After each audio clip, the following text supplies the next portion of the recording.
بسم اللہ الرحمن الرحیم۔ جو بوڑھے حج پر نہیں جا سکے گھر بیٹھ کر یہ سورت 7 بار پڑھ لیا کریں۔ حضرت محمد صلی اللہ علیہ وسلم نے فرمایا 7 بار حج کرنے سے زیادہ ثواب ملے گا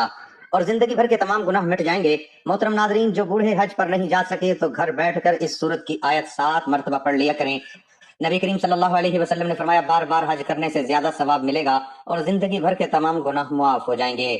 جس شخص نے بڑھاپے میں یہ سورت کی آیت 7 مرتبہ پڑھ لی تو اللہ تبارک و تعالیٰ اس کے سارے گناہ معاف کر دیتا ہے اور جنت بھی اس شخص کا انتظار کرتی ہے۔ حضور اکرم صلی اللہ علیہ وسلم کے پاس ایک بوڑھا شخص آیا اور عرض کیا کہ یا رسول اللہ صلی اللہ علیہ وسلم، میری عمر ڈھل چکی ہے، گناہوں کا بوجھ ہے، اللہ سے معافی مانگتا ہوں، مگر دل خوف زدہ ہے۔ آپ صلی اللہ علیہ وسلم نے فرمایا یہ آیت 7 مرتبہ پڑھو، اللہ تعالیٰ تمہارے سارے گناہوں کو معاف کر دے گا،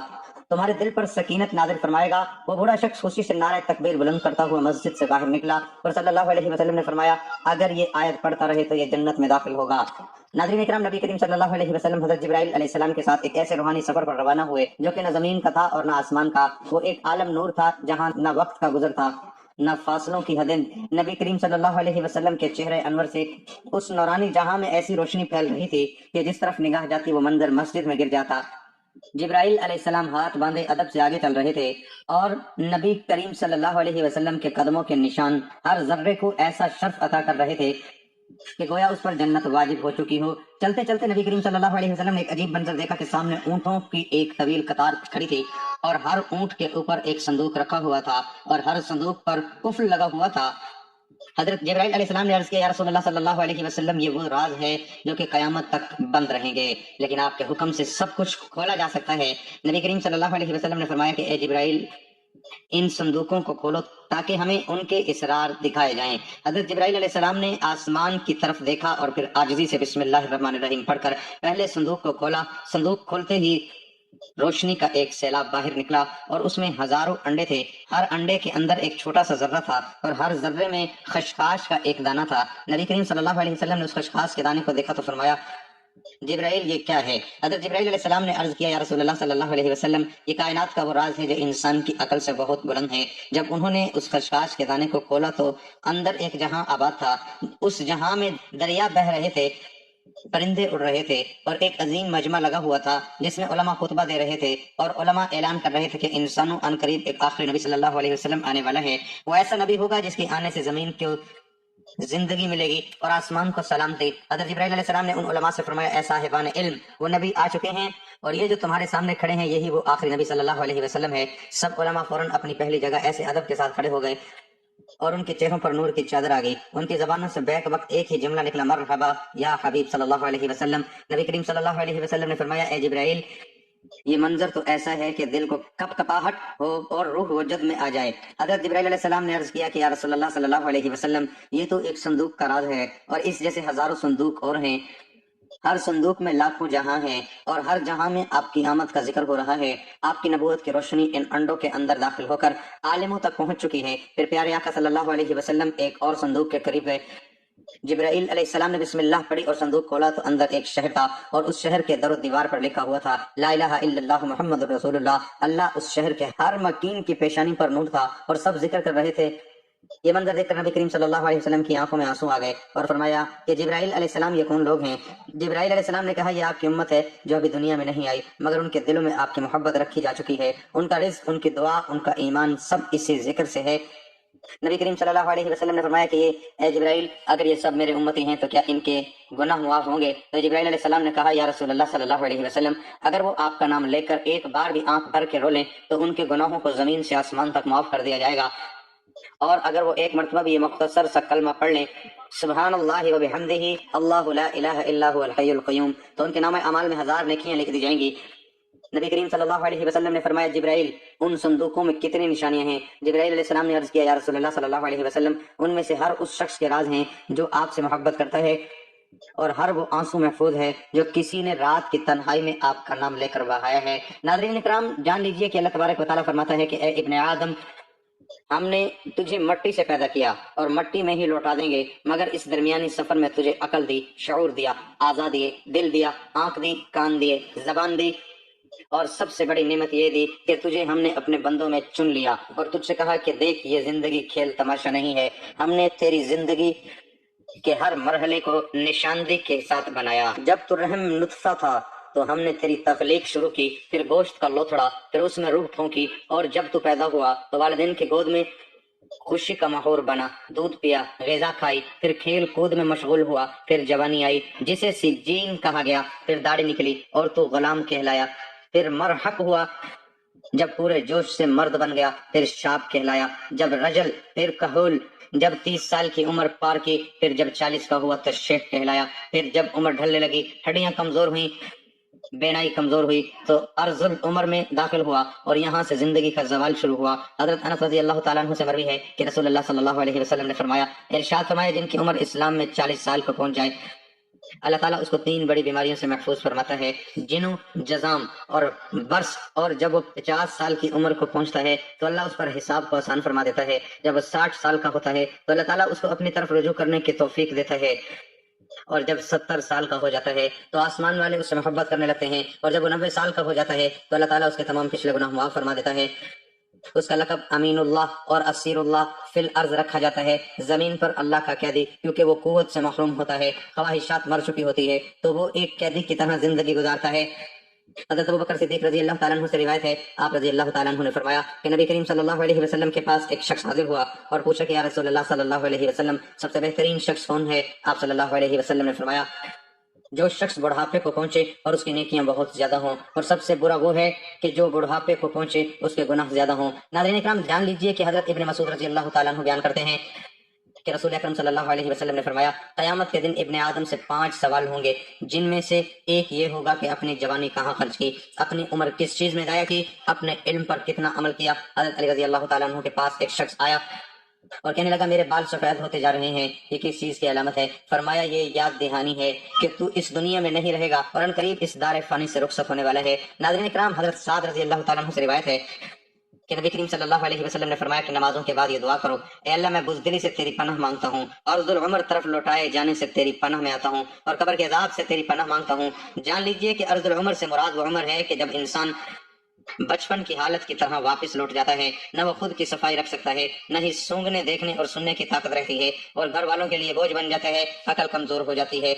اور لوگ موت کی تمنا کرنے لگتے ہیں۔ علامہ عینی رحمۃ اللہ علیہ فرماتے ہیں کہ عرض العمر وہ عمر ہے جس میں انسان اپنی عقل کھو دیتا ہے، سمجھنے کی طاقت نہیں رہتی،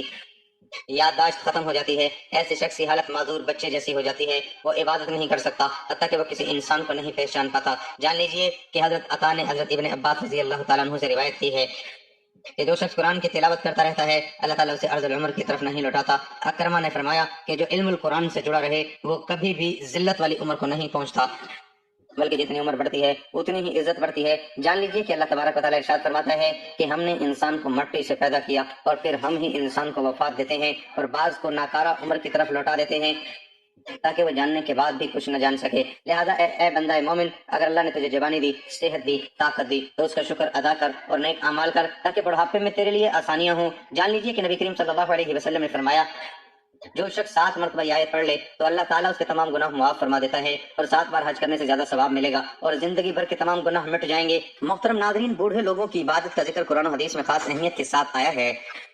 بڑھاپے میں عبادت کرنا نہ صرف اجر عظیم کا باعث ہے بلکہ یہ آخرت کی کامیابی کا ذریعہ بھی ہے۔ قرآن پاک میں اللہ تعالیٰ فرماتے ہیں، اور جو کوئی نیک عمل کرے گا، خواہ مرد ہو یا عورت، بشرط یہ وہ مومن ہو، تو یہی لوگ جنت میں داخل ہوں گے اور ان کے ساتھ ذرا برابر بھی نا انصافی نہیں کی جائے گی۔ بوڑھے افراد اگر عمر کے آخری حصے میں بھی نیک اعمال کرتے رہیں تو ان کے لیے یہ آخرت میں نجات کا سبب بن سکتا ہے۔ بڑھاپا توبہ اور رجوع اللہ کا بہترین وقت ہے۔ نبی کریم صلی اللہ علیہ وسلم نے فرمایا، اللہ تعالیٰ بندے کی توبہ قبول کرتا ہے جب تک کہ اس کی روح حلقوم تک نہ پہنچ جائے۔ بوڑھے لوگوں کو چاہیے کہ وہ اپنی زندگی کے آخری لمحات میں کثرت سے استغفار کریں اور اللہ سے معافی مانگیں۔ بڑھاپے میں طاقت کم ہو جاتی ہے لیکن ذکر و تسبیح ہر وقت کی جا سکتی ہے۔ نبی صلی اللہ علیہ وسلم نے فرمایا، تمہارے بوڑھے لوگ تمہارے سب سے بہترین ہیں۔ بوڑھے افراد اگر قرآن پاک کی تلاوت، تسبیحات، سبحان اللہ، الحمدللہ، اللہ اکبر اور درود شریف پڑھتے رہیں تو یہ ان کے لیے نور قبر اور آخرت میں نجات کا ذریعہ بنے گا۔ بڑھاپے میں جسمانی کمزوریاں اور بیماریاں عام ہو جاتی ہیں لیکن صبر کرنا، اللہ کا شکر ادا کرنا بھی عبادت ہے۔ اللہ تبارک و تعالیٰ فرماتے ہیں، اور اگر تم صبر کرو اور پرہیزگاری اختیار کرو تو یہ صبر کرنا ہمت کے کاموں میں سے ہے۔ بوڑھے لوگوں کی دعائیں خاص طور پر قبول ہوتی ہیں کیونکہ وہ خلوص کے ساتھ اللہ سے مانگتے ہیں۔ نبی صلی اللہ علیہ وسلم نے فرمایا، 3 لوگوں کی دعا رد نہیں ہوتی، مظلوم کی دعا، مسافر کی دعا اور باپ کی دعا، اپنے بیٹے کے بوڑھے لوگوں کو چاہیے کہ وہ اپنی باقی ماند زندگی اللہ کی عبادت، توبہ، ذکر اور دعا میں گزار دیں۔ یہ نہ صرف ان کے گناہوں کا کفارہ بنے گا بلکہ انہیں آخرت میں بلند درجات عطا کرے گا۔ اللہ تعالی ہم سب کو عمر عزیز کے آخری حصے کو نیکی میں گزارنے کی توفیق عطا فرمائے، آمین۔